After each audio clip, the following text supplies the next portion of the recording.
Surrounded. Are you surrounded by the speakers in the room?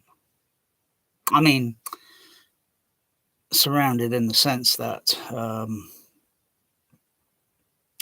you don't hear any gaps in the sound field. That is, you got a DIY line of affordable speakers that will soon mount up to equaling the cost of just an overrated loudspeaker that just simply costs a ridiculous amount of money when you could have bought speaker components and then gone another route and got a far better result. I mean, how long is a piece of string? How long is the room? How wide is the room? How high is the ceiling? Floor to ceiling? How many do you need? I think at least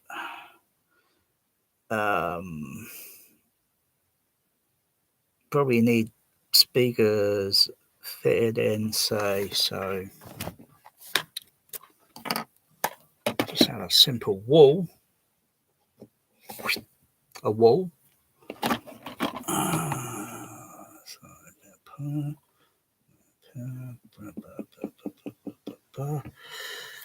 it show up very well? I don't know. So if you've got a simple wall, if it's a brick wall, if it's a dry wall, plasterboard wall, stud wall with plasterboard over it, it's very unrealistic to start fitting in wall, in ceiling, in floor, whatever speakers. It's a little bit impractical because the amount that's going to be needed here would be quite a lot. Therefore, the stud wall with the plasterboard and that will become weak eventually because there'll be nothing for it to hold on to, and it will just fall down. So the answer is you've got to build something on top of it. Now, if your room is really small like mine, it's not very durable. I have thought about giving it the thought of changing the JBL 8330s, but they're such a classic, and since they're so cheap to buy now, and they are a classic, an absolute classic surround speaker, for anyone that likes to start afresh, you want to build a new stud wall on top of the existing wall, so it's shallow in a way, so you have a framing on it, and then just fit.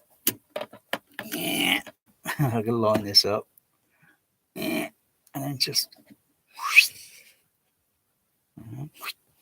fit another piece of wood to it. That's all that's going to be cut, and it's going to be all calculated. So you're going to calculate where you're going to need to put in some strength in it, and so forth. And then basically, it's just a baffle. It's acting as a baffle. I suppose you could get away with just hanging speakers all around the room in free air. Who knows? It might work, And then just basically, you just got to fit a speaker in and leave a little gap, and then just fit another speaker in and leave a little gap, and then fit another speaker in and leave another little gap, and so on and so on.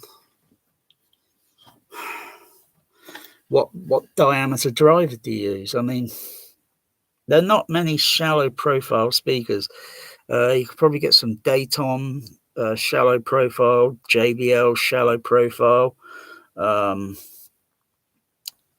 usually they're some shallow profiles that I've seen. The JBL ones, the frequency ranges seems to be like it says 27 hertz, but we all know it'll do about 20 hertz. It's just rolling off a little bit. We know it'll do 20.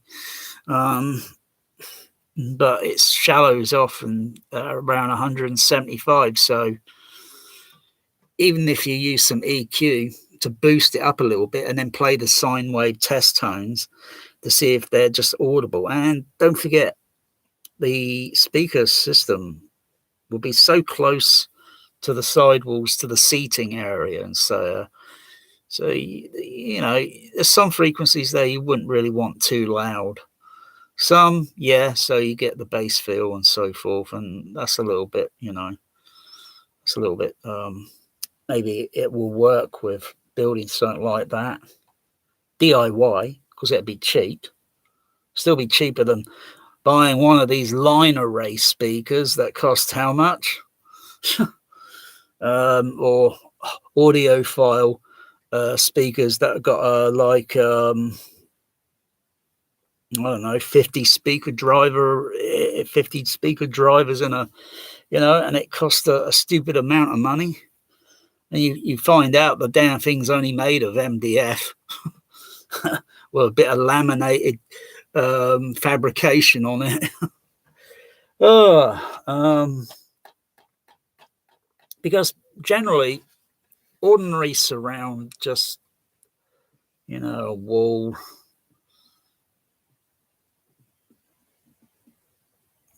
surround speaker, and it seating.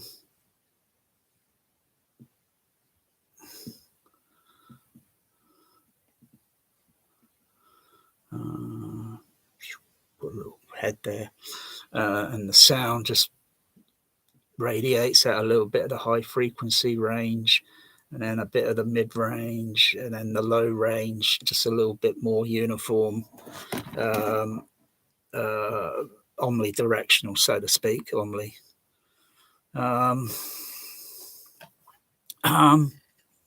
Well, some of the high frequencies are going to go out a little bit, off the axis sort of thing, but the sound is there sort of thing. It's, to me, there's a sound gap down here. There's a sound gap. There's nothing there and above, even those surround mixers and all that, they're totally fabricated. But the idea of the surround channel is to literally surround you. In an auditorium, you'll be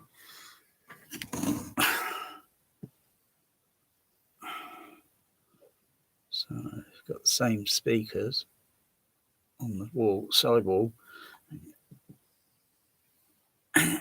You've got the seating rows all down here.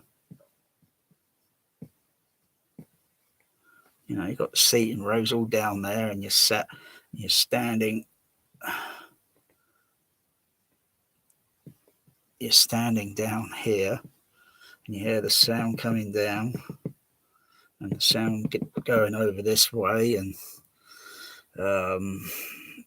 it sounds uniform. It sounds, you could listen to, I suppose, if Pink Noise is played, because that's where you would detect where, it's okay, or it's flawed, or it's flawless.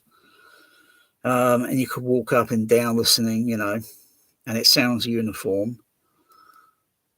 There's no way you can get up close to the speaker, because if you get up close to the speaker, then if you're getting up close to it and then going side to side, you then know, oh right, there's a gap in the sound, and that you wouldn't hear that in real life. We wouldn't question why, there will be a gap in the sound field. It's no longer true surround them. But to do an auditorium, cinema auditorium, would cost, even if on the DIY end, it would cost tens of thousands.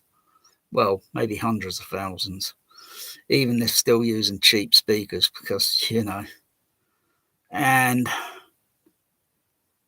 the other thing is the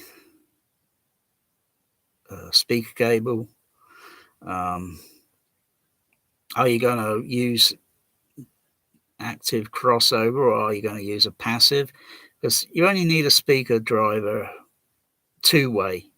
If you can cut it two-way and get the speaker element drivers to play efficiently at reasonable loud, not stupid, but be able to have tolerances to play loud extremely if needed, but they'll be played calm, because you don't want to have people covering their ears and then thinking this sounds awful, because it's just too sheer bloody loud, deafening. You need it so that you've got something uniform, but it'd still be costly on the amplifiers. But then how many speakers do you run on an amplifier in series? How many can you get away with? You can get away with a few speakers until then, that's it. You can't do any more there because of the impedance on the amplifier. But if you had like, and then the seating, say in the home,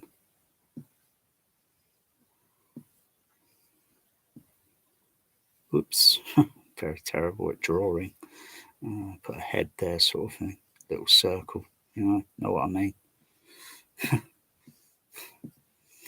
And then you got a wall that is literally, speakers. I mean, ever heard the phrase, shh, be quiet, these walls have ears?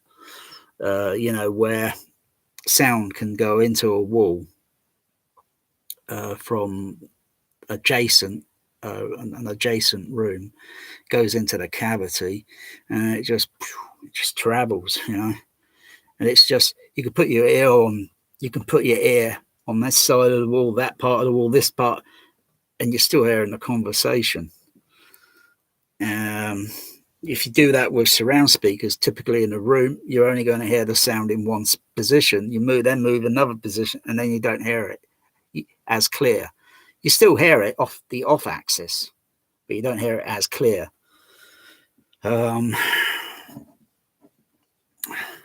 It's the thing. It's just one of my little pet peeves that sort of bothers me about surround. So you just need speakers, so they just play the sound out literally. So I suppose little lines coming out. So it's literally absolutely uniform. And then you do the same for the floor, the ceiling. So the overheads on the ceiling, wow, I could put, they're already dinosaur.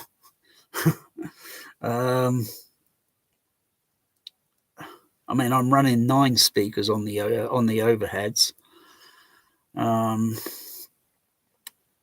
That's just not enough. Yeah, I could fit more JBL, the same speakers on the ceiling, 8330A. They're cheap. I can fit more of those on the ceiling until eventually I can't fit any more, because the ceiling's literally covered. So just thinking, so if you had, the ceiling up there, and then you just got speakers sound coming down, literally, and then from the floor, and over this side wall, and then you're literally you get the level, you balance the level out, you balance it all out, so it's going to equal the same level to one speaker in the front. Now, why not lots of speakers for the front? Yeah.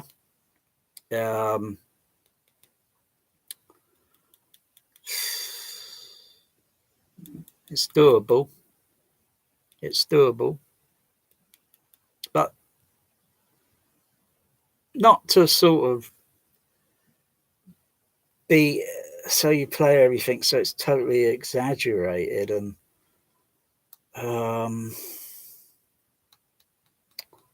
gosh, something like that would just, even on the DIY side, it would cost tens of thousands, but not millions.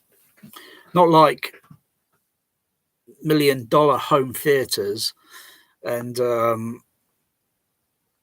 there's not a single piece of equipment in the room that even looks like it came from a commercial cinema. It's just regular, the 6 million hi-fi home theater guy. And then you just put amplifiers all over the floor, equipment all over the floor, until you can't swing a cat around. You've got to put all that equipment in another room. And of course, you've got to make all the speakers, because they'll be, if they're shallow and they're all the same type and use them all around, then they're shallow mounted. I'll see if I can look for a full range driver that's shallow mounted. I mean, there might be something in the Dayton DIY speaker range that's full range, and then you could still, with a bit of EQ, you can still get it to go just a little bit more up, until eventually you need a tweeter or arrays of tweeters to take over, or maybe those other type of speaker element things. I think they're flat, and it's like a copper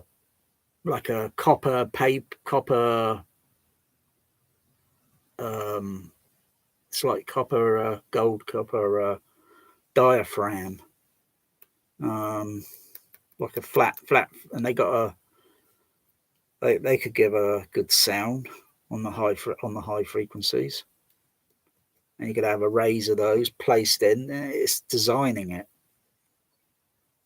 and then just putting it in, building it, which obviously will take weeks or a couple of months to build it, put it all together, and while building it and testing it, building and putting more in and testing, putting more in and testing.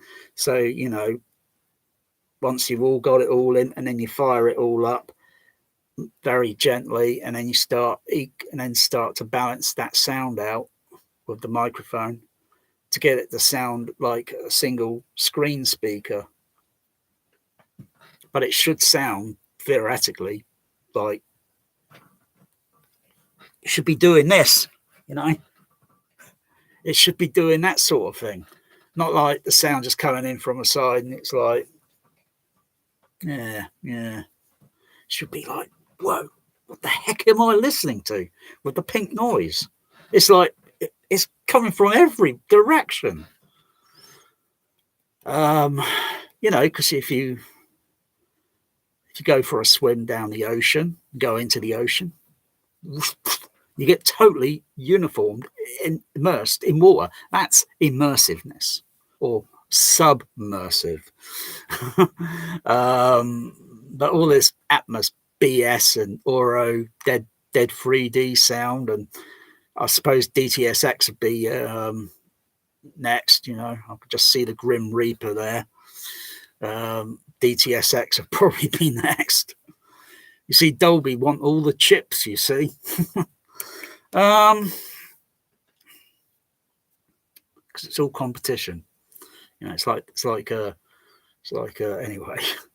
So you need sound that's, you got to build DIY and make it, a regular Dolby stereo movie, even 424 would absolutely be wowed. and you probably wouldn't even want to bother listening to Atmos after that because you just heard something.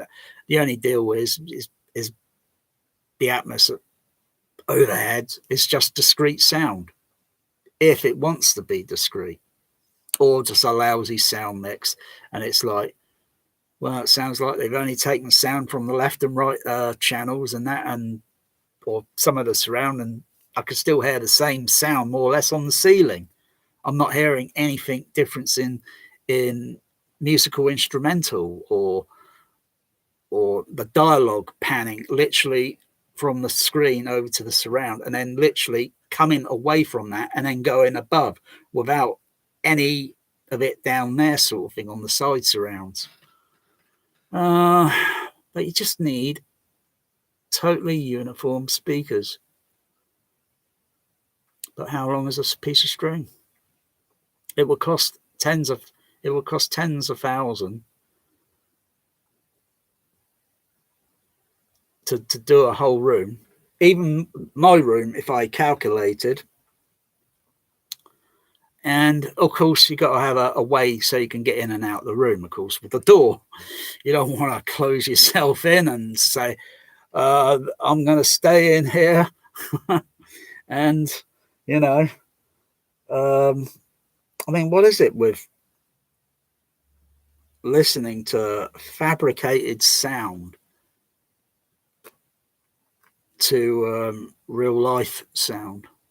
Because I listen to it a lot in real life, and then I'm thinking, and then I sort of then put it down into a speaker sort of thing, and how it will be with a speaker, and I know it's going to be flawed with just even my surround speakers. It is still flawed. It's better than most, but it's still flawed. Go to a cinema, if I go to a cinema and if I go around the room enough times, I'm going to spot a lot of flawed in the sound, in the surround, particularly the back wall. I look at the Dolby spec for their Atmos, and it's like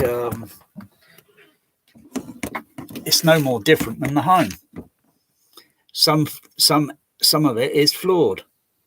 So, you know, you got the back wall, and you got the surround speaker, and you got a seat.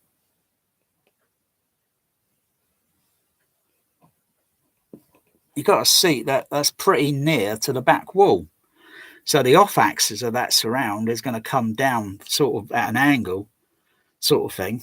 It's going to come down at an angle, but you won't be doing this. You won't be doing that over your shoulder.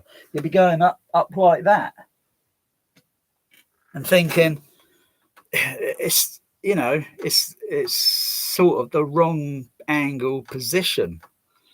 So most home theatres that even have seating that's pretty up close to the wall, you know, you still got maybe a second or a third row seating, you know, and the next row seating in front of the back row, of the very back row, is going to be the better seating, because then you would sort of look over your shoulder, sort of thing. That's how I seem to recall. I don't go to cinema anymore, but that's how I seem to recall it all. I'm just going to get myself a little beverage.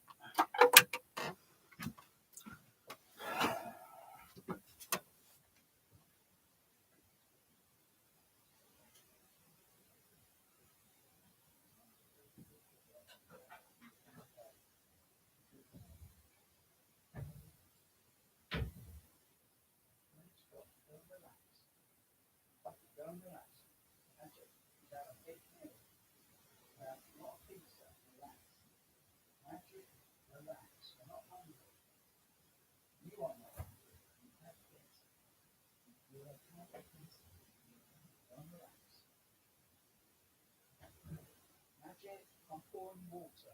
Please go and relax.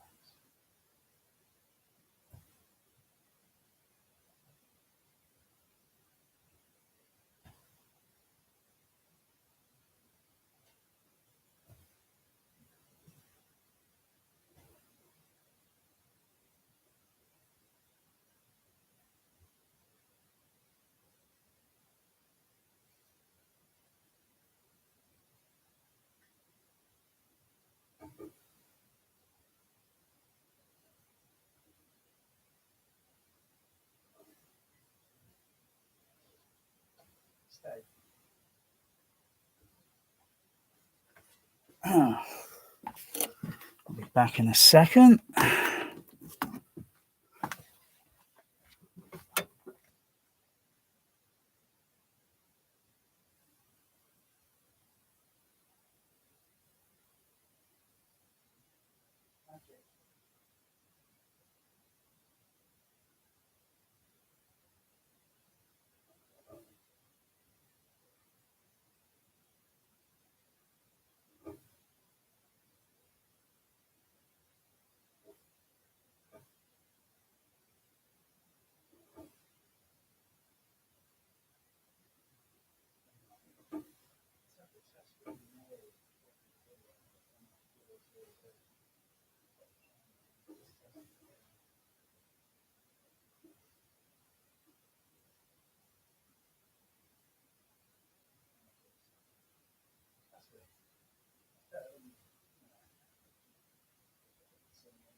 Well, this live video brought to you by distilled water with orange juice.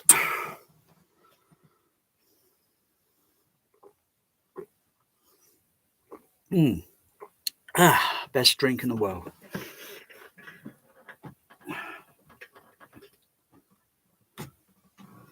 TDS was coming up at 002.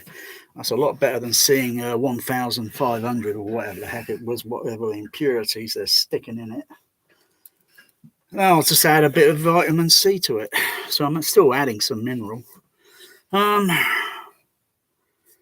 Okay, so how many speakers?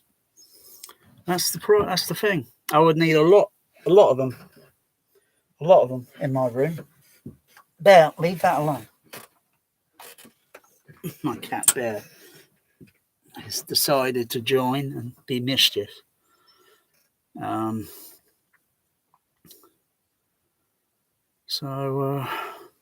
there it is.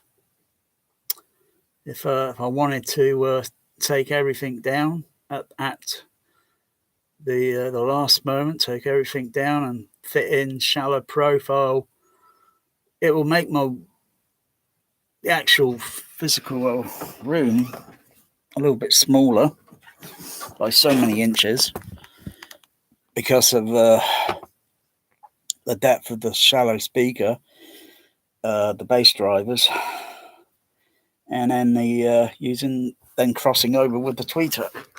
Bear, leave that alone. Hold on, I've got Bear problems. Bear. Anyway, Bear, my cat, is a very devious, mysterious, mischiefly snowshoe. So how many speakers would I need? I know most drivers are probably shallow profile, 8-inch, 10-inch, 12-inch.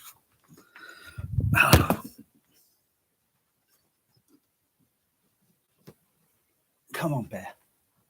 Come on. Go in the kitchen. Go and settle down. No, go and settle down. Go and settle down. Settle down. Settle down.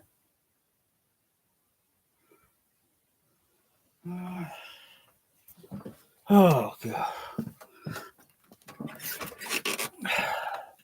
Bear knows I'm online. He knows this is output and signal.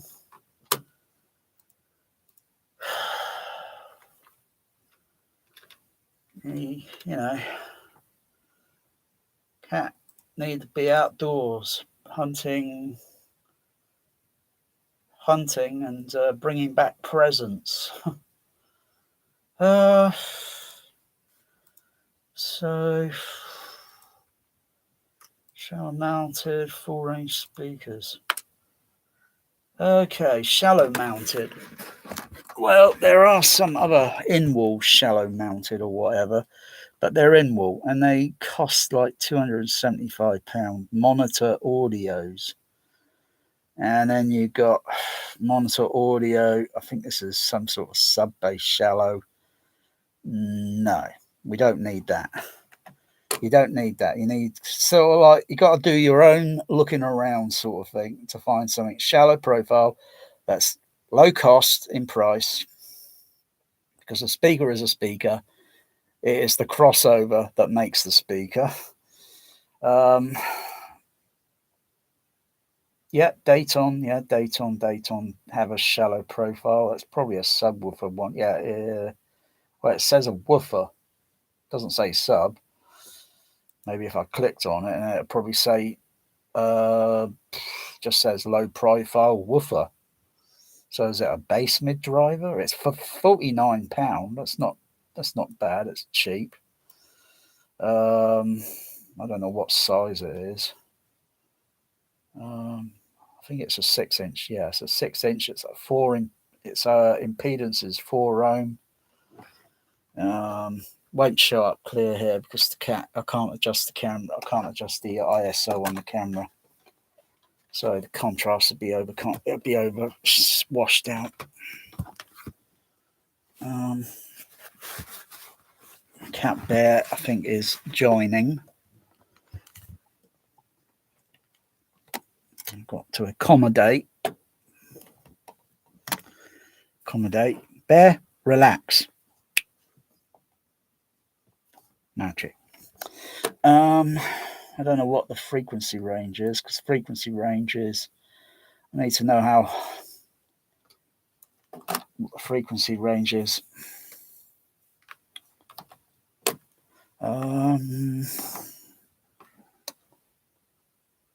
It's not a very good spec. It's just one of these pre-order companies, blah blah blah. So I need to find the actual. So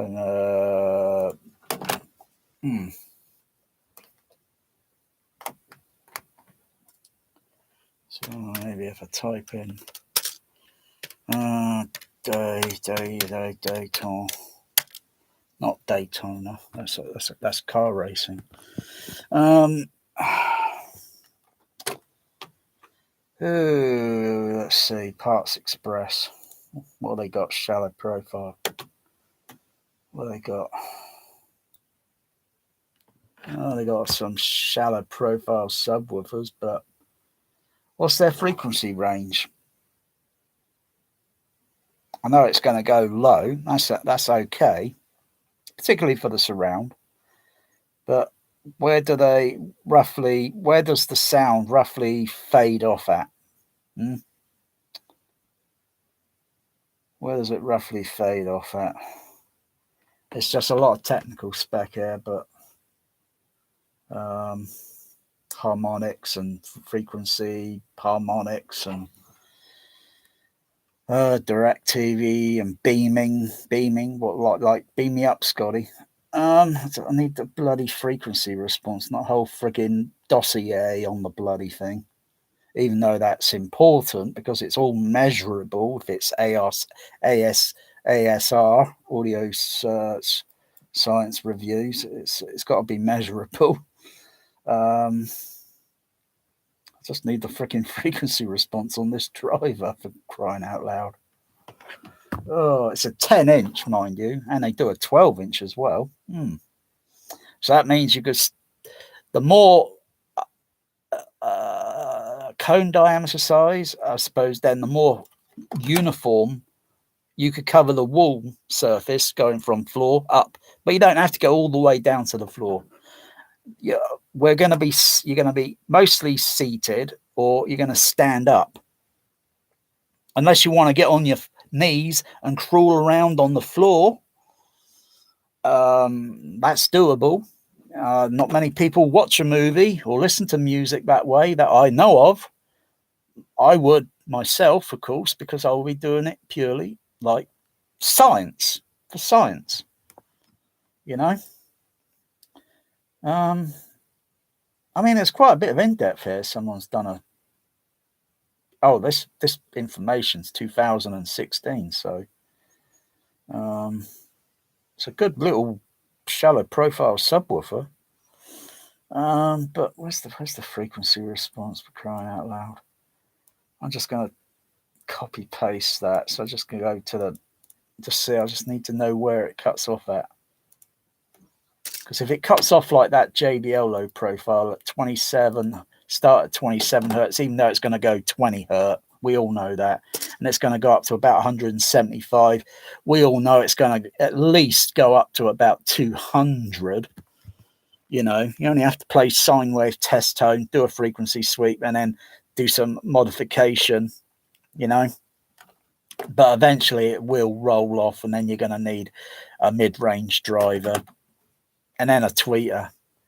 But I'm just trying to see if I can this idea to minimize it by using 2 speaker drivers. It'd be okay if I forgot the overlook for the other thing. Coaxial. I wonder if they do a low profile coaxial speaker, even though that's got an extra driver fitted on the back of the magnet of the for the bass mid. Hang on, I just want to get my drink out and have a sip of mineral and orange juice. Ooh.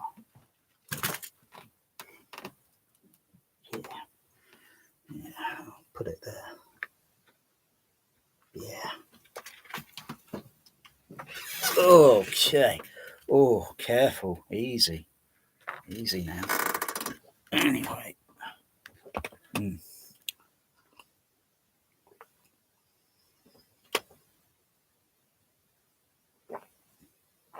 Oh, I hits the spot. Okay. Yeah. Of course. Why wasn't I thinking that? Coaxial. I'm not a big fan of coaxial, but coaxial makes logical sense.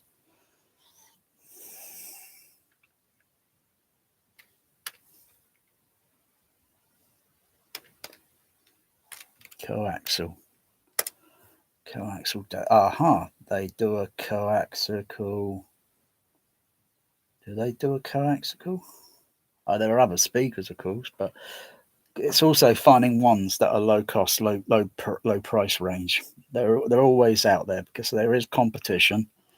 You don't want to spend hundreds just on them for a single speaker driver, because then the whole purpose of the project of surrounding you, literally in the room, literally, would just be extremely ridiculously expensive. And there's no need for reason for it to be that, when real life itself is free. It's free sound. Free. Absolutely free.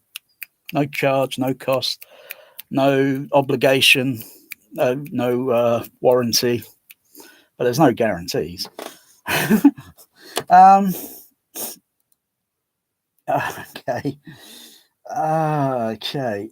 I know Dayton do these exciters, and I was thinking of fitting some of my exciters to the back of the seat, but they're going to have a certain resonance, you know, and it's sort of like putting the sound pink noise through, doing a frequency sweep, doing a single sine wave tone, step by step, and then, you know, because at a certain point on the seat back, because they're plastic on the back here, on these are iron rocker seats, and I was thinking of mounting maybe 2 per one slightly there and one a little bit over this way, so it's stereo. Because I know sound will be coming from that speaker up there, coming down to this angle, and this surround speaker located up there. Because I'm so near to it, the best seat, preferably, would be here in the middle, because it's then equal distance. It's just like a cinema. You sit too close to the walls, and then you're going to be, but it's very difficult to tell with a movie that's playing. You can't do this with music. You got to do it with pink noise, because then you listen to the characteristics of them and the sounds it's making on the pink noise, and you can filter the pink noise generator to play certain, then you go around listening to uniformity. And then you know that, okay, that speaker there seems a little iffy. I'll get the microphone, put it up close, and then put the other microphone up close on the other one, test it, and then, oh yeah, it's shallowing a little bit. It's a little bit less in output. Next thing, I suppose, you check the amplifier to see if the amplifier if it's the amplifier. If it's the amplifier is okay, then I suppose you can undo the speakers and then connect the wires directly. Only the positive, I believe. I would connect the positive to a special, THX sound monitoring system, and then I can do a direct frequency analyst check to see whether it's the crossover that's at the fault. It's one or the other, and then it's shallowing. It's just taking the, and it's outputting less. It's easy to overcome. It's easy to address. It's not, you don't have to cry over spilt milk. It's not a big major deal. If it's totally knackered, then it needs replacing. But if it's, outputting less, then it's one out of a few thousand speakers that just has a slight little tiny minor flaw. It's not a big deal.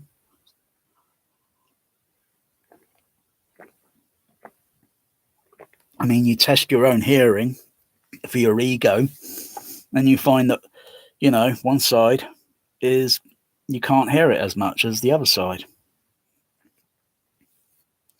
And then you double check that test just to make sure whether you got the headphones on correctly sometimes. Because if you misalign the headphones when doing a hearing test, the sound will just go like down your ear canal and at an angle at a certain frequency, or the earlobe here. You just got to make sure the headphones are aligned properly.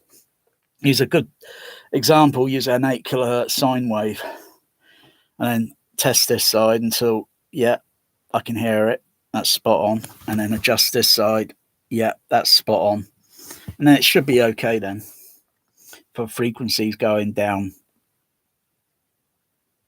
to 1 kilohertz and then down into the hertz frequencies, where those frequencies are just going to be omnidirectional.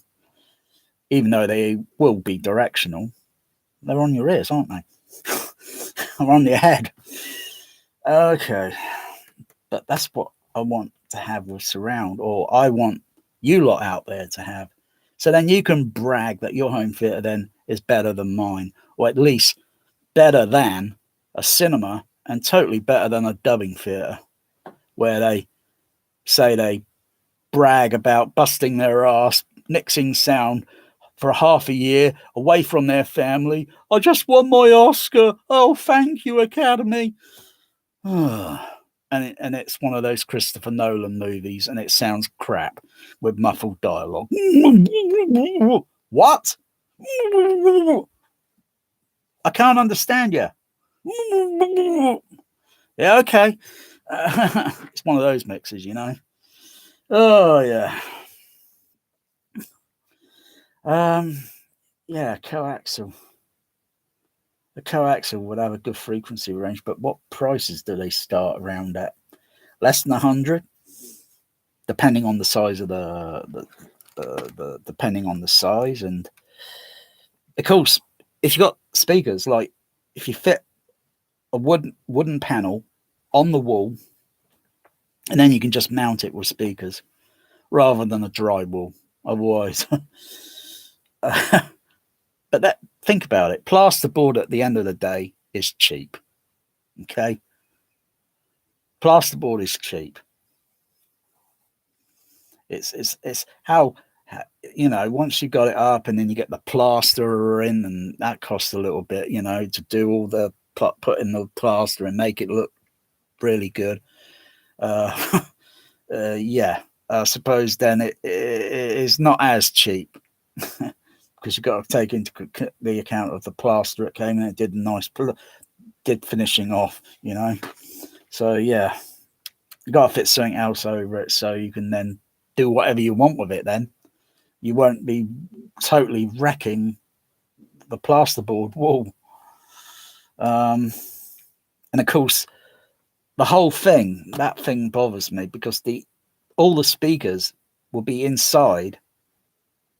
They would have the whole thing would have I suppose, a thickness of so I think some of these shallow profile speakers are only about so many inches, and then you got to add on just an extra inch or so.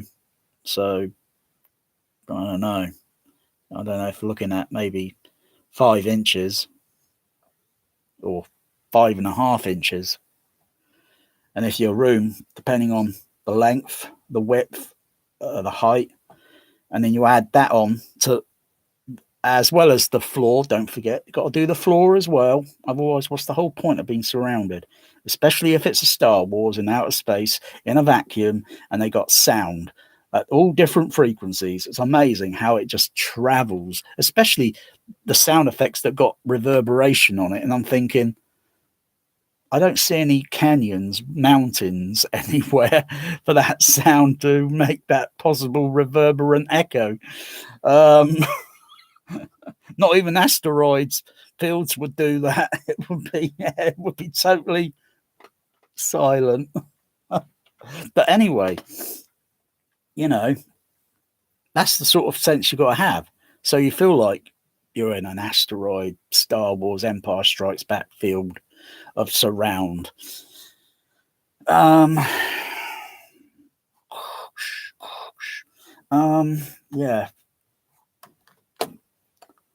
Not finding any. I think this might be a Dayton. Let's have a look. But the price on it's a little bit high. This is a point source. Oh, point source. What the bloody hell do they mean by point source? Huh? Like it's there, and it's a point. It's a little point. It's there.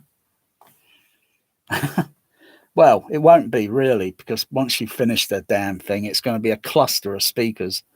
And if thinking about the Dolby Atmos fanboys, I'm not a big fanboy of it myself. I heard overhead sound back in the 1970s downtown with Star Wars, with Cinerama that used overhead surround back in the 1968 when they installed Cinerama 70 for Ice Station Zebra. That's one of my favorite dialogue panning movies, actually. I haven't played it in them for a couple of years. And they had a 5-screen speaker, and all the surround speakers were fitted in the ceiling. At least that's from what I can tell and from what I can hear over the time period from 78 when Star Wars went national in the UK, and that Star Destroyer. I didn't really care for sound then. I heard something and thinking, wow, and looking at the visual and wow, and didn't really get into listening to sound and getting the wow from it until at least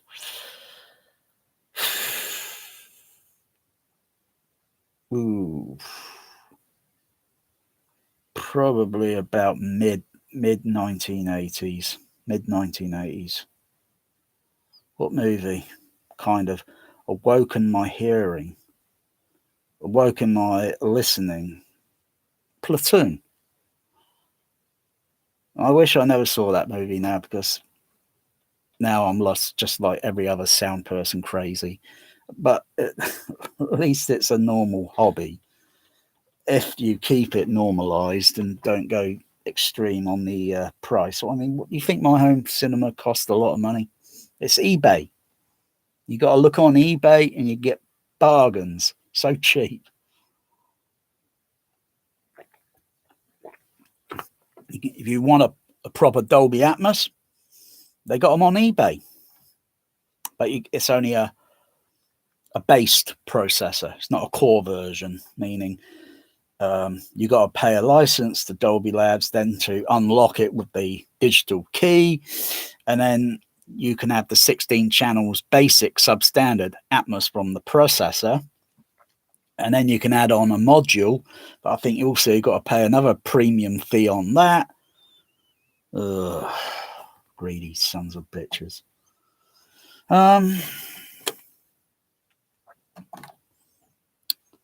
And yet, at the end of the day, Dolby Atmos doesn't do discrete below surround. So it's not really an immersive sound format. It's a bullshit sound format that has managed to bullshit for 10 years. Just like Oro. What's Oro? And DTSX, that's copycatting as well. They're not immersive. Maybe they should. Maybe I should change my. I mean, my home cinema is almost submersive.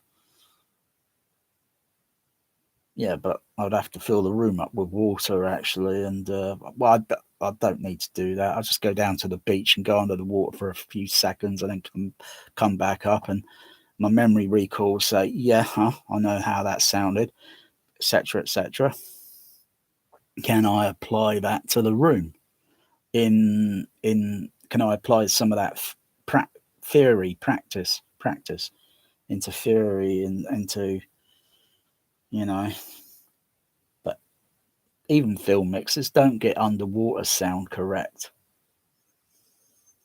They, and when it is, it's brief. It's for a very short moment, unless it's a movie that happens to take place. I thought Waterworld was going to be all about water. It's mostly on the subsurface and only a brief moment underneath, which seemed okay, but until the I suppose the music score started cutting in, which was okay.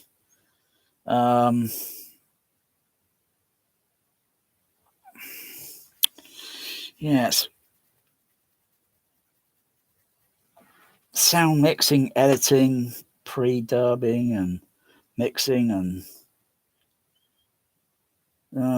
planning it out on paper, on a whiteboard, waving your arms around, doing a storyboard on how the sound, painting colors, using colors, because you could use that to interpret sound. I think one sound mixer used colors to interpret sound. I think it's Walter Murch, Apocalypse Now. So I think somewhere in a video I recall years ago, they try to explaining the sound in color. So if I painted a color that should be uniform all around for the atmosphere, blue color, blue like atmosphere, that should be in the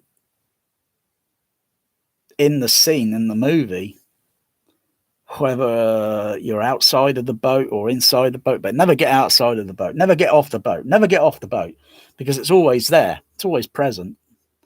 And then you paint in other little colors of sound. Those would be point sources of sound coming from different directions, or scatters of uniformity, and then you paint in those colors, and then another color for another type of sound and so forth. And that builds up your, you know, yeah. So my eyes are getting really glitz looking at this. This is 150, 160 pound, this Dayton point source. But I don't know if it's really a shallow profile. It doesn't really say shallow profile. It looks like an average speaker, and it's probably going to be about at least that deep, which you'd have to have a room that's very large, you know, because it's all based on the room dimension size and how much, you know, you don't really want to make your room so you're claustrophobic now. Gosh, it's a lot of speakers to use, a lot. It is a lot of speakers. And the maintenance as well, you know. One thing, when you got all that going, I think the good thing is you wouldn't have to overpower it too much, because it will pretty much it will pretty much play with just a couple of watts. You wouldn't need anything beyond that. You can add the amplifier, so you got the headroom, fine, but you wouldn't want to play it to, you know, because it will still never physically launch you out the seat. It's impossible. It's a different sort of air pressure, and it has to be totally uniform to do that with the certain amount of pressure to, you know, anyway, forget about it. But you would only need a couple of watts just to run a thing like this. In total, probably actually less. It's trial and error. I've got some of these Daytons, little exciter. I'm not doing it now. I'll probably do it tomorrow.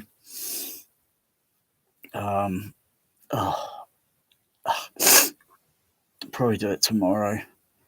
And stick one on back here, and then two on the seat. Just put stereo sound, so I'll have to link up very crude wiring, so it's dangling, so it's only a test, it's only pre-testing. But I guess stereo sound playing into this sort of seat, there'll be sort of crosstalk, or there'll be some sort of something strange. It might be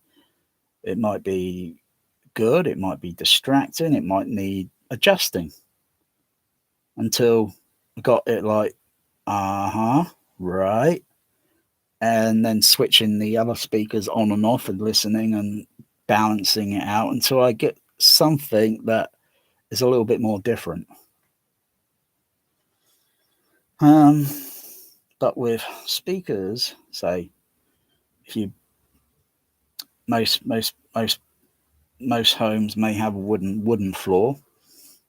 I wouldn't start cutting up the wooden floor, and you know, you probably have to build another wooden floor for the speakers. So this takes the, you know, the room has got to be pretty largish, you know. Otherwise, you're going to end up getting too close to the ceiling, or the ceiling's going to get too close to you, because you're going to be having to fit this into the ceiling, the side walls, the back wall, the floor, so that the speaker sound coming from below, the side, above, with pink noise, or even with a sine wave test tone, will sound uniform. And would it minimize the frequency nulls? Probably yes. It will probably minimize it. And would it need how much equalization? Maybe just tuning it, but equalizing it individually, that's the thing. You can use some sort of master EQ to do the whole thing simultaneously, depending on how you design the system, and so you could just put in some filters and just bandpass filter. A bandpass filter is like you can have it narrow and it will widen it out, and then put it at a certain frequency range there, and then just pull the level down and listen to the pink noise, how it's changing, and it's like that's more smooth, that's more calm, because you need also the Fletcher-Manson curve sort of thing, up here, and then you need that maybe applied something like that sort of thing until it sounds, and you just walk around the room and it sounds the same. The speakers for the front, you could do that. Just put a bass driver in, and then a HF horn, and then a bass driver and a HF horn. I suppose you've got to check out the reactivity, the dispersion of the horn, and have an array of that behind the screen. But it's very easy for me just to do this. Obviously, I hear it more there, and then less there. Move it a little bit more, move it a bit there, bit down there. Sounds the same. Go in a bit closer. Go a bit higher up. No, it's off axis. So,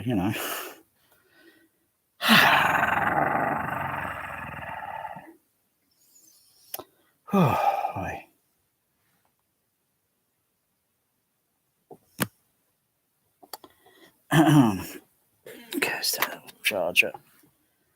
Yeah, so that's probably what I'll do. I'm think everybody, I'm just about having an anxiety attack that just come on, because I think too much, and I dwell on things. I'm feeling an anxiety starting in my tummy, and I'm trying to focus, to try and concentrate, because it's chemicals induced that are starting in my tummy. It's gotten worse in the last 8 years or so.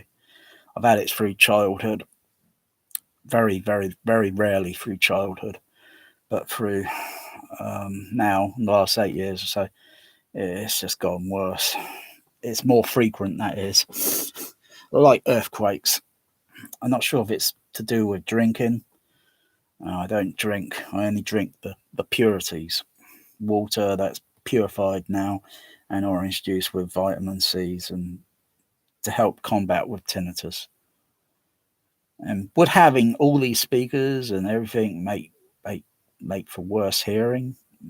For not really, unless you play it stupidly loud. Otherwise, you could go outside in the real world and listen to something that's extremely loud, and you just put your fingers over your ears and walk past it. It could be a hydraulic drill, and you just walk past it. I just take earplugs with me all the time. So I just put my earplugs in and just walk past. And I see all the other guys doing it, and some wearing ear defenders and some not wearing ear defenders. Okay, that's if they want to play macho, that's their prerogative.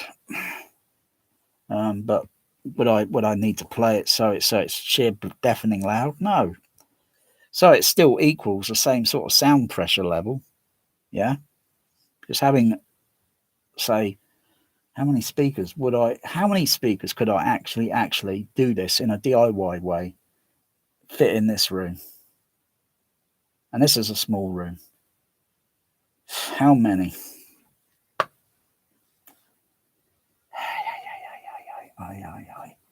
How many?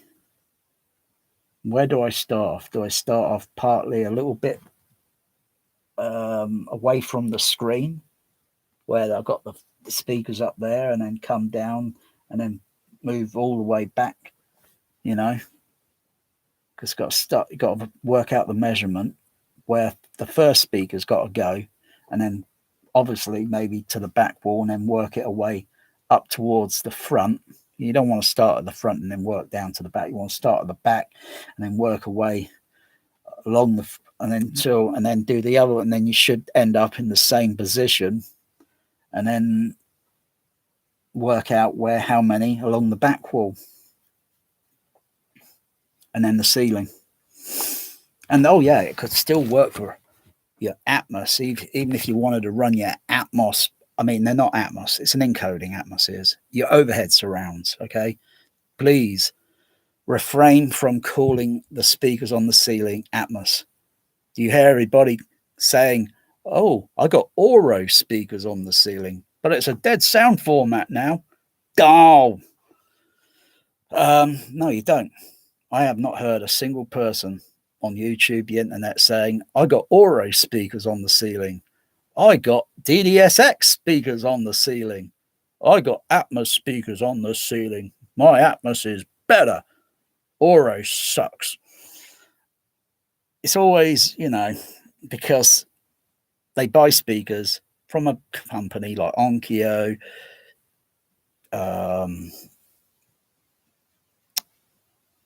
SVS, and they brand it. There you go, branded Atmos on the box. And everyone gets it automatically in their head. It's an Atmos speaker.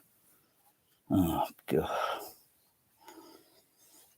It's a speaker used for overhead surround, or it's a speaker used for side surround, or you could use that same speaker and use it for below surround matrix, like I'm using JBL Control 1 for below surround matrix sound. So if I engage it, I get certain sounds that go whoosh underneath the seat. Try doing that in your home theater. Good luck.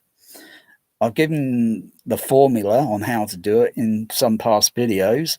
All you need is a matrix decoder.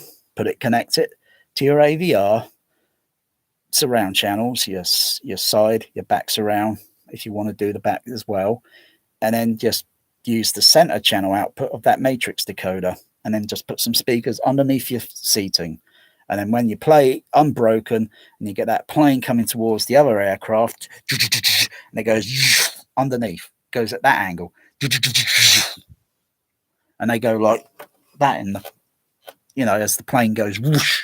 But realistically, they wouldn't really hear that too much because of the noise of the interior of the aircraft. And you'd hear a slight, you wouldn't hear it like in film mixes where they just tweaking all the sound effects and that and lowering everything else down, whereas that interior of that aircraft should be really damn noisy. Or it doesn't have to be. It could still say play average 80 dB, say that's safe level dB 80, and then just make the dialogue track level very quiet, and then it sounds like. But then if you start talking in the room with that sound, it's like, yeah, but trust me on this, you don't really want to listen to that sort of racket, really, because that's how a lot of airmen and all that get hearing loss. Especially with the machine guns and everything. That's how they end up a lot with them hearing loss.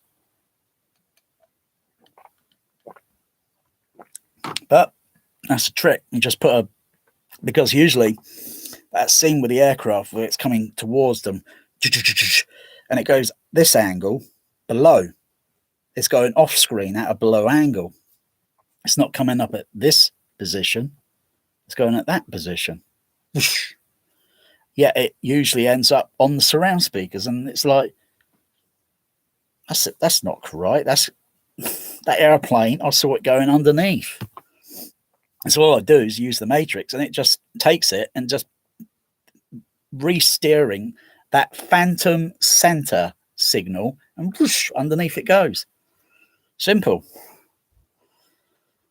And that same technique was used for, or I used that same technique back in 1998, nearly a whole full 1 year before the Phantom Menace Dolby EX came out, because I had a little chit chat on the telephone with Dolby Labs. I shared an idea that I came up with when I was projectionist for UCI Cinemas back in 1989. And that's when the idea clicked. I thought, do something better with this surround, particularly if it's 70mm, even though the cinema was 35, and I go to another cinema and I hear Indiana Jones playing split stereo surround and the airplane going around the auditorium, just when the car gets bombed and there's a big crater in the ground, and then the plane goes around the screen speakers, and then come on, Dad, let's run, and it's coming round again, isn't it? I was kind of like, it was good. It still worked, but it also disorientated me at the time. And I'm thinking, could put something in between that to make that signal sound or that and be in a different position. And, by about 1998, I fitted in DTS into a Laserdisc player, GoldenEye, put that on. And the tank scene in the St. Petersburg scene in the movie, it freed up, and the side I could hear it better, and it made me flinch and duck when hearing the sound. Literally, when energy of that frequency and energy sound came on the back surround speakers, I had a cluster on the back wall, and it made me duck and flinch, and I thought, wow, it works. The idea actually works. And it's just simply looking at some past other technology and just applying it just to do something, just to do another function. But Dolby Labs thought my idea was so cool, but they don't give me any credit for the idea, and then they capitalize on it and patent it, slap it on the lunchbox, put it out there. There it is. But it's my bloody goddamn idea. And I've been saying that for I've been saying this now since 1999. Little cheeky buggers.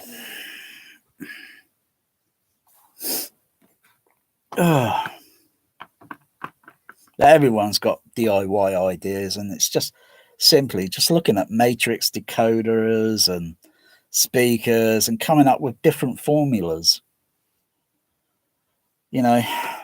Dipolar speakers. The only reason dipolar speakers is so that no one would have to stick cluster of surround speakers, monopoles, around the room, because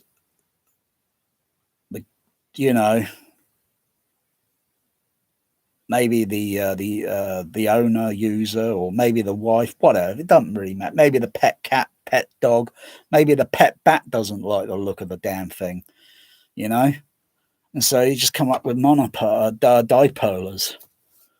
That one was a bit expensive at the time. Dipolars were extremely expensive, and yet I'm sure some people were thinking, I could DIY that.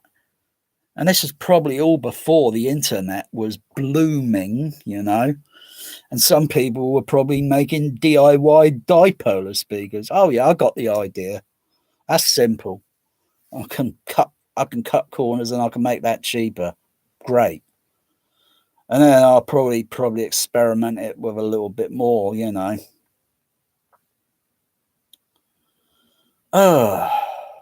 take a single speaker, hold it in your hand, and just play pink noise and move it around while it's playing pink noise and just moving it around in your hand. Just take a little speaker, hold it, play pink noise and move it around, while it's playing. And then you know where it's sounding good and where it's not sounding good, and then where, oh, I think I need more of these, you know, and then it's like, oh yeah, that sounds better. It's a bit more, you know, uniform. Yeah, so coaxial speakers, just got to look through these. Got to look through these to find the lowest price, and then you got to work out how many you need in my room. How many I would. Such a shame to take down such good JBL classic THX speakers, really. But I could always add in more. But there's the size of them, you know. Um,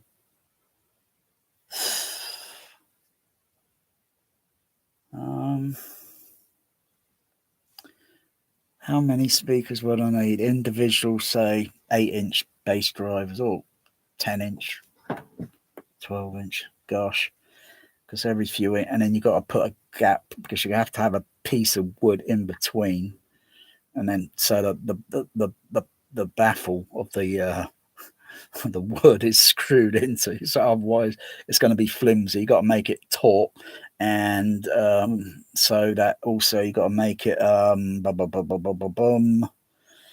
so when you knock on it, it sounds very solid and it doesn't sound flimsy. Otherwise, it's going to make resonant, or even if it is very taut and tight, it can still make resonant noises. So, yeah, it's a heck of a lot of trial and error.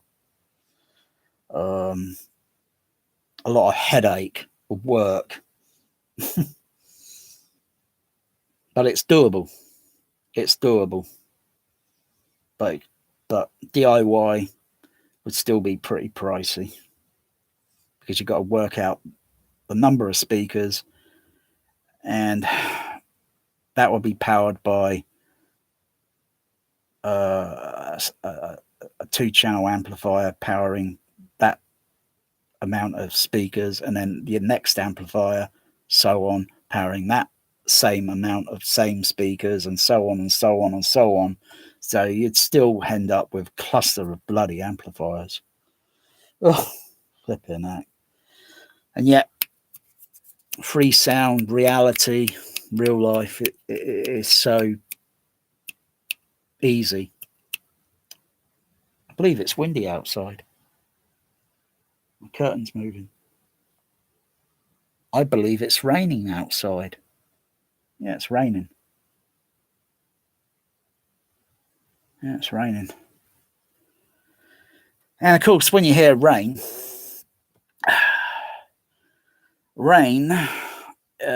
mainly in the plain in Spain, actually below that, I don't think it is raining. I just heard a car going down the road, and it didn't sound like the road surface. It didn't sound like from the sound of the road surface. It's probably just windy. No, it's windy, but drizzle. And certainly I can smell the difference in the quality, because it's already, you know, you can smell the difference in the air, that green, that Jimajalja oxygen. Yeah. Do, do, do, do, do. How many speakers? I have ducked the question how many speakers I would need in this room. It is a ridiculous amount. Because I wouldn't want to cut corners. I'd want to do the full Monty.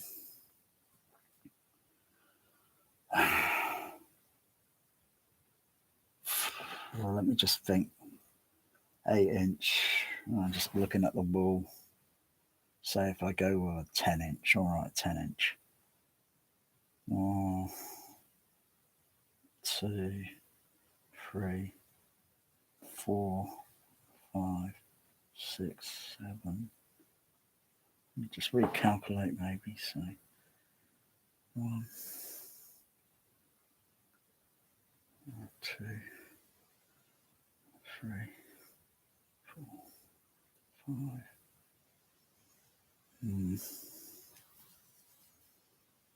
think maybe 6. I think maybe about 6 going down vertical, and then horizontal from the back of the room, from the back wall going along the front, going up towards the front. Oh.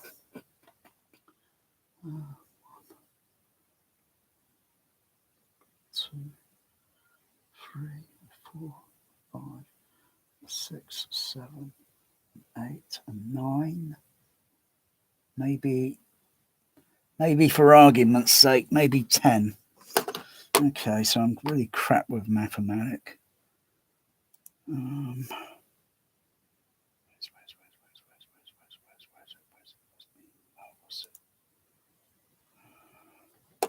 I'll just type on the keyboard, isn't it?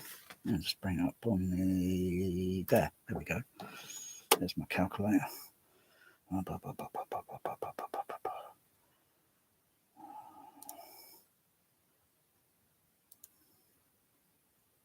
did I say 10?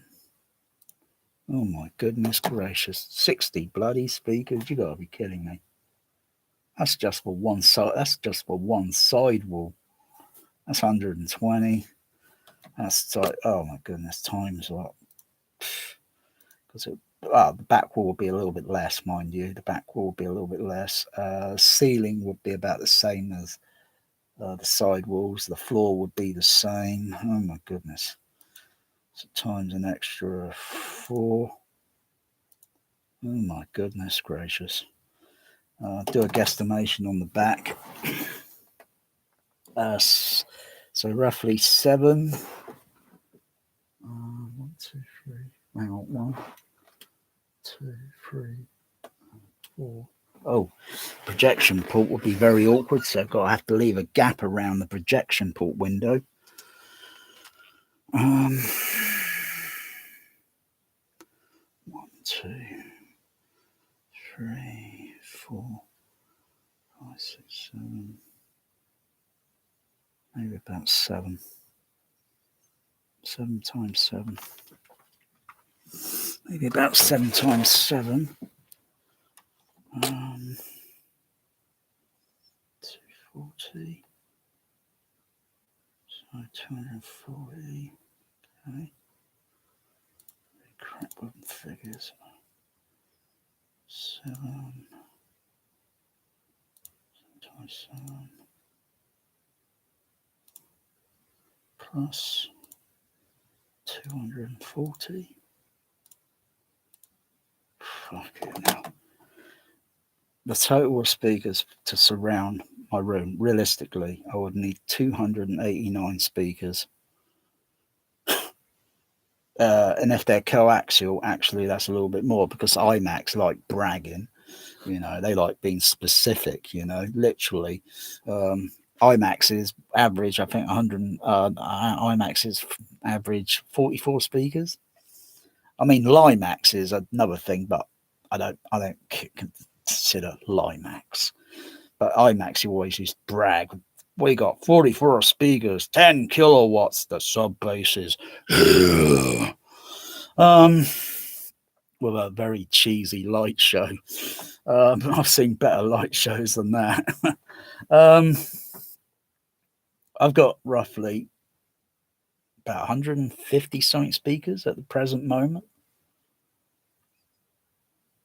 So if I add in 289 plus 289, that would be 578 speakers, because it's a coaxial, you know. So it's a two-way. So you got the bass, and then you got the compression high range driver speaker. So that's 578 speakers. Wow, that's more than the Odeon Leicester Square. I mean, the Odeon Leicester Square with their Atmos is bragging they got 400 speakers. Actually, they need to recalculate that number, because they're only counting a speaker, 1, 2, 3, and so on. They're not taking in consideration bass, mid, tweeter. as a friend of mine, his daughter, many years ago. She's looking at my home cinema, um, my other home cinema, and she's counting the speakers. She's literally counting, and she says, "You've got," and I said, "No, I haven't." She says, "Yes, you have." No, no, you're wrong. No, look, one, two, and then I thought, "Oh, right, you." She's absolutely right, you know, and that's kind of like slightly before I even heard IMAX saying they got 44 before there was an IMAX built down in this town and got demolished eventually. Thank goodness, a load of rubbish. They never showed good movies. But yeah, she's absolutely right. You got to count the actual speakers because they are part of the speaker. If one of them fails, then you go online. I've got a damaged speaker, or my tweeter doesn't work. You know, but that person doesn't really think, that speaker is a three-way or a four-way, five, whatever. He probably just thinks of it as just a single speaker. It's like everyone that brags about the sub bass. They say, I've got 100 sub bass speakers in my room. 100? Bloody hell, you must have some serious no problem issues to need that many. And to think, if you use a coaxial and a good design, a good frequency response, it should theoretically, And here's the other thing: is do you have the whole thing sealed or ported? Well, you can always have it ported, and then always plug the port up. There's that option.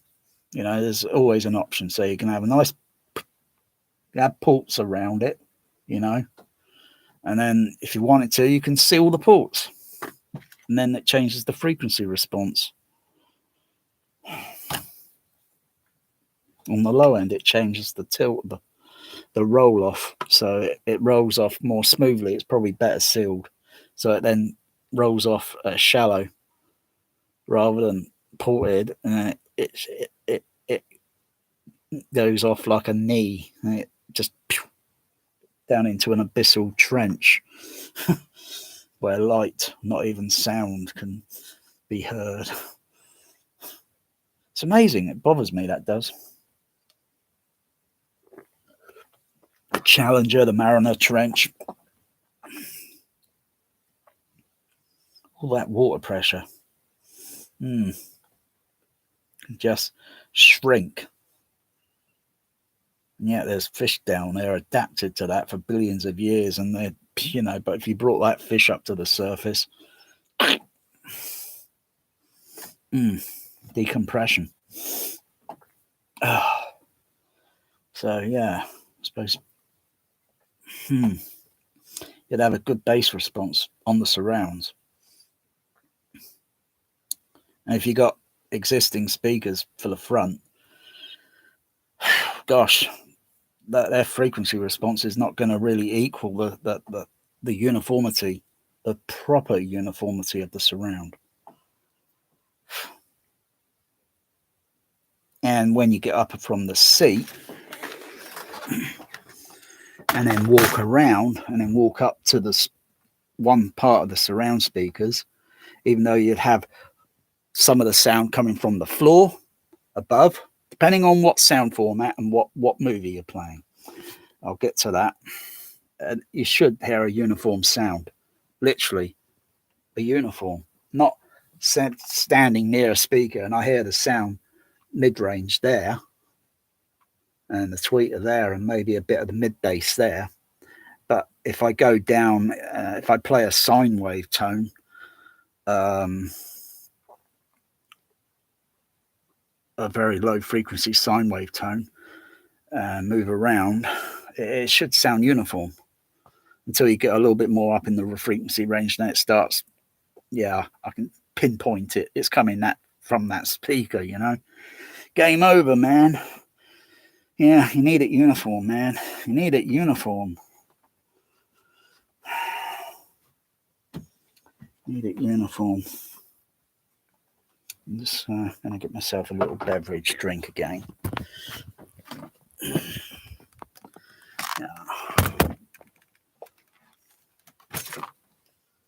Mm.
Okay. Bear, what the heck are you doing, sweet? The fuck are you doing? That's not drinking water. You go to your fountain. That was white. That's for the whiteboard.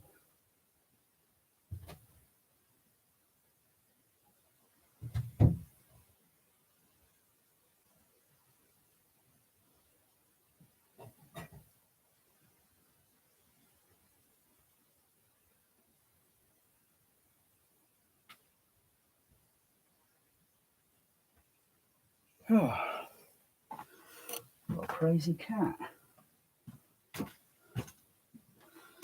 He's so curious. So, with the cluster of speakers for the surrounds, you could, or I could put in certain other sound matrixing steering formatting.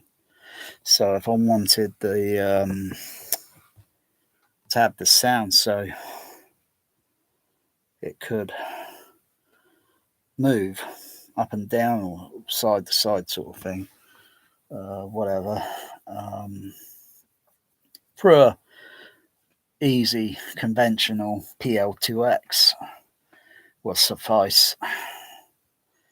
That's a pretty okay format decoder to use, a PL2X. You got to know how it works. Actually testing with not actually a 424 matrix signal coming into it, because then it makes a fake stereo surround, which is not true to the original decoding. Adds in also additional crosstalk as well. But as it stands for using it with stereo surrounds for expanding, it's okay.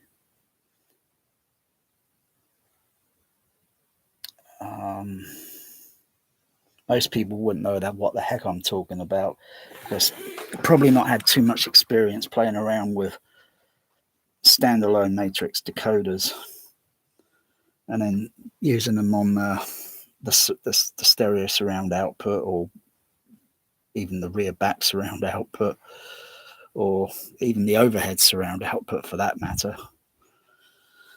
Got to know how what is in the signal sometimes, and what that matrix steering decoder is going to say. Oh, I'm going to steer the signal, output it to this speaker, output channeling first, and then this one last, and this one thirdly, and whatever, as well as still having a bit of additional crosstalk. But it's better than, using a. It's better than using it for just stereo surrounds and rear back surround, overhead surround, below matrix surround. Yeah, that could be improved until such time there is a true discrete below surround, which hasn't happened yet. So it's 10 years of Dolby bullshit Atmos and Aura bullshit free dead D and DESX that just want a copycat because they think they're missing out on a piece of the surround sound action. My cat Bear is plotting. He's up to something. What are you up to, Bear? You need to relax. You're plotting. You're plotting. You had how many slices of pizza? How much chicken? Your belly is full and your eyes are bigger than your belly, matey. Go and drink some water.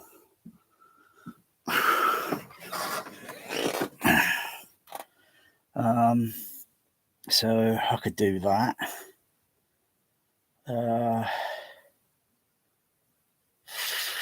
So the sound can, move rather than just being a static sound, unless, of course, you're playing 424 matrix, where you want the surround channel just to be originally as it is, static. So, but it would absolutely, I can imagine that scene in Star Wars with the, where they're running up to the, and there's a suspension bridge, holographic or transporter Serpentum that isn't activated and almost fall over sort of thing. And then I think we took a wrong turn and it echoes that sort because where you see the camera pulling back and showing, and then the echo sound, it would be echoing, reflecting upward, downward, side to side, everywhere. So with the below surround, side, the overhead, boom, playing Star Wars Laserdisc, 424 matrix, it should be like, whoa, as the sound comes from the screen and then into the surround, and it should be like, whoa, wow. It still wows me, even hearing it on the regular conventional surrounds around. But that is outdated. It's an old technique, for crying out. It's developed developed around in the 1941 or 1940 for Fantasia, that surround array configuration. And then only over the years, it's just improved with different sound formats, from going from optical sound to magnetic sound, where magnetic sound was far superior because then you could do a lot more with it. Bear's been very naughty. Go and relax, but do not agitate magic. He likes to agitate, and Bear is a very clever cat. Clever so that I can't tell whether he's in or out or in.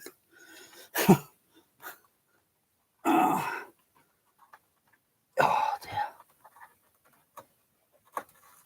I think my home cinema is a bit like some others. Frankenstein.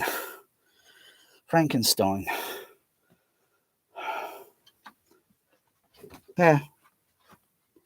Who's in the litter? Is that Magic? We're using litter. Oh, good boy. Good boy. You need to use the cat litter. You had a gigantic slice of pizza.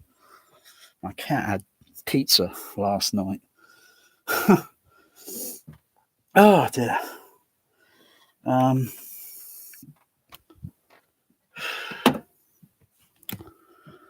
Yeah, so that would really, absolutely would surround. Oh, what's going on? What's going on? What's going on? Stop it, Ben.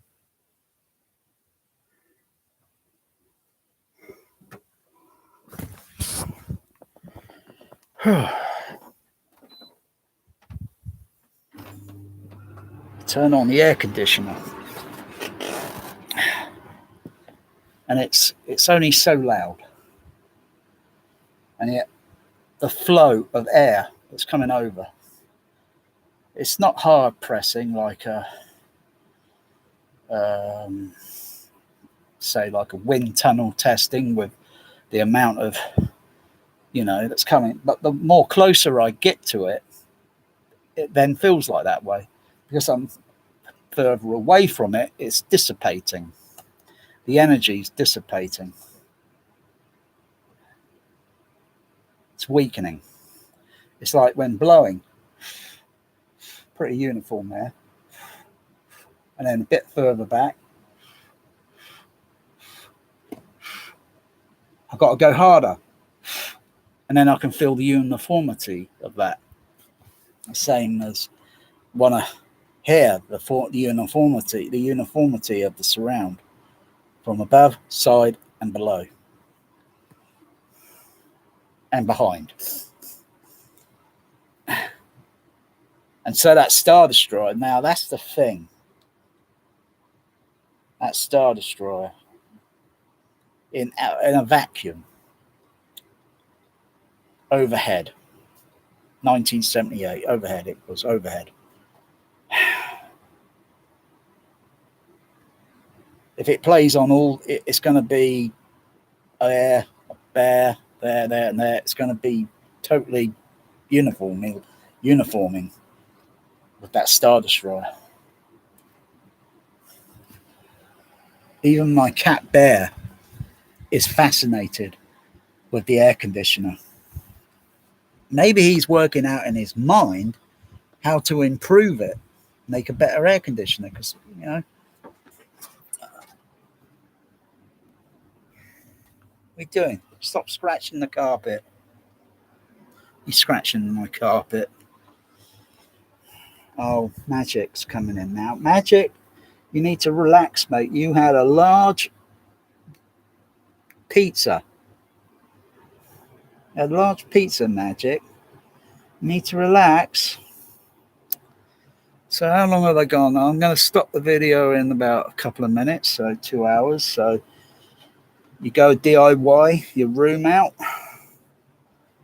There's some people that probably got some money they want to spend on speakers. You don't have to buy new speakers just to show off that you got a new brand of speakers that cost how much money, and everyone's laughing their ass off when you could have gone on eBay and bought something far cheaper and still have enough money there to go out and buy yourself a pizza.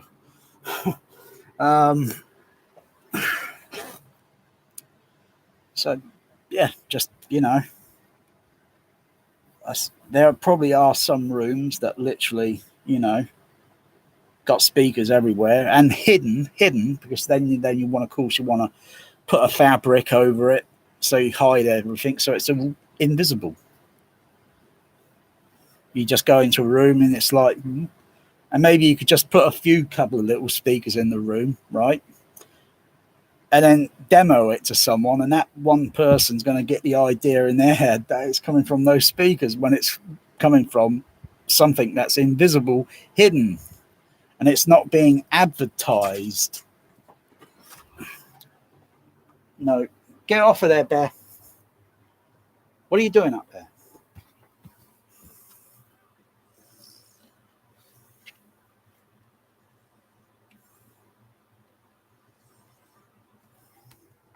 What are you doing up there, Bear? What are you doing on there, Bear? I think Bear's trying to work out the surround sound as well.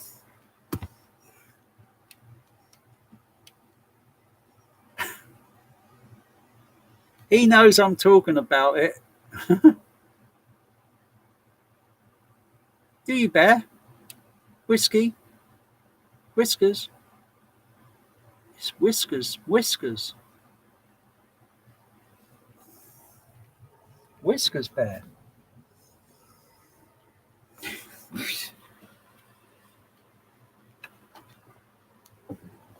Whiskers. Whiskers, Bear. Whiskers. Whiskers. No, don't touch the microphone cable. Oh. Yeah, Bear's working out some formulas. Make better, improve surround. Maybe with his claws. Yeah, oh, come on, calm down, Bear. I see that. I know. I can see the look on your face, and the motion in the way in which you're wagging your tail. You need to relax. Relax. Relax. No, not chew on the microphone cable. Relax. Relax. Relax. Relax. No, don't look at your tail and start chasing your tail. That's your tail magic. You don't bite your tail.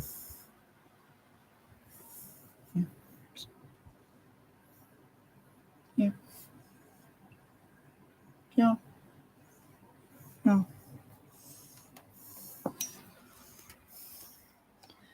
Greedy cat. I think I'll probably feed them till Monday because they've had a big meal and they need to pass that through.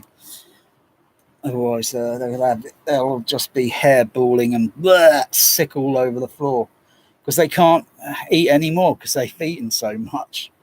Cat doesn't know when to stop eating. Just the same as people. There are YouTubers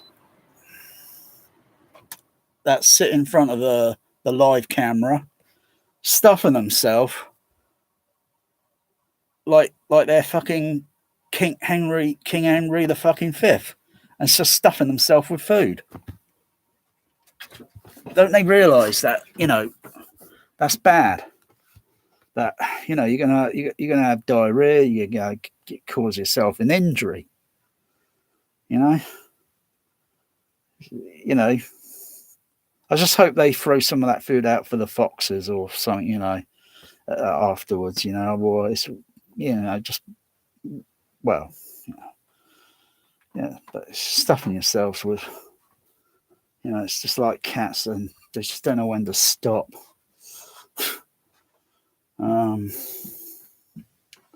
Because they're predators in the natural outside. They know when they'll be content and satisfied with their meal.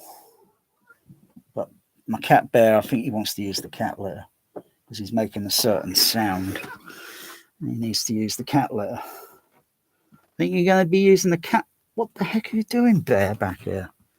You're wrecking the carpet. Anyway, almost 2 hours, so I might as well stop now. So go and surround yourself with DIY, or try and find some other solution. Maybe reinvent the dipole wheel, and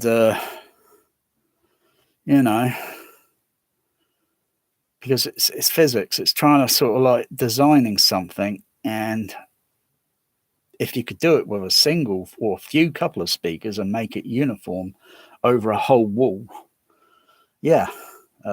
Exciters, they'll probably do it. But I'm sure they're going to have some flaw in some point. Bear, will you stop? My cat Bear is trying to destroy my carpet like he has been doing now for a couple of years or so. I know they can see me in the dark here. Yeah, I hear that meow right in front of me. I just see you moving around there. Go and relax. Anyway, go surround yourselves, everyone.